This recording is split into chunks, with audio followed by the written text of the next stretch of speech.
Hey guys, just wanted to do some updates on the Fun Ton.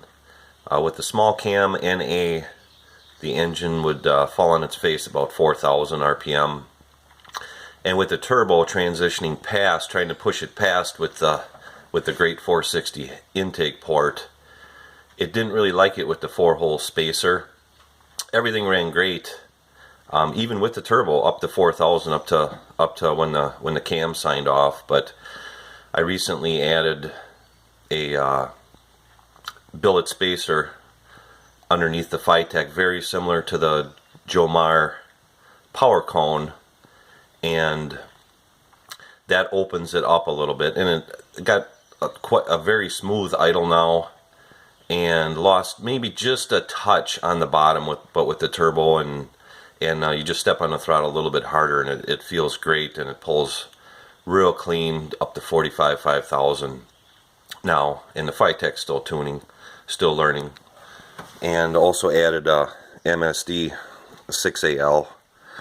The spark was cutting out around 42, sometimes 45, and the 6AL took care of it, but it may also be a band-aid, being that there is intake issues. On the builds I've been doing with turbos, the intake seems to be a very important piece of the puzzle on how you want things to react.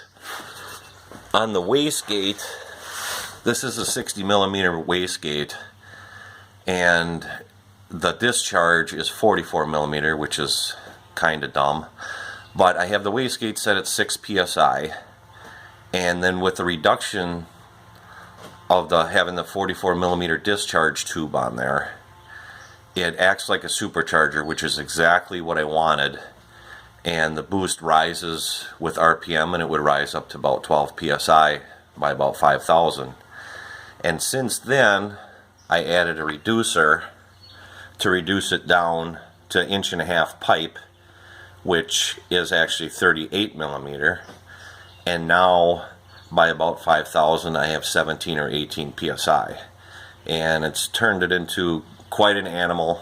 I think it would definitely run with the sleeper easily in the setup that I had at the track.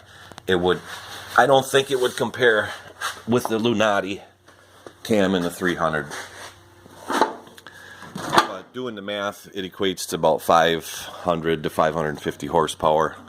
Have the methanol kit installed. That piece of angle iron down there, there's a bracket on there, and that holds the turbo up as everything gets hot and flexes. And then I'll show you where I put there's a bulkhead in the bottom of the cross box, and so the hose doesn't move around at all, and then it's just plumbed right in using a 15-gallon-per-hour McMaster car nozzle in there. Been pretty successful around the 500 horsepower range. They work very well. So with the meth and the pipe, I'm running it'll hit about 17 to 18 psi at 5,000 RPM. The truck is it's just a blast with the 410 gears. It's so much fun to drive, and just so much power at the touch of a throttle. It's incredible. I love it. But that's it for the updates, and we'll be doing a drive video shortly.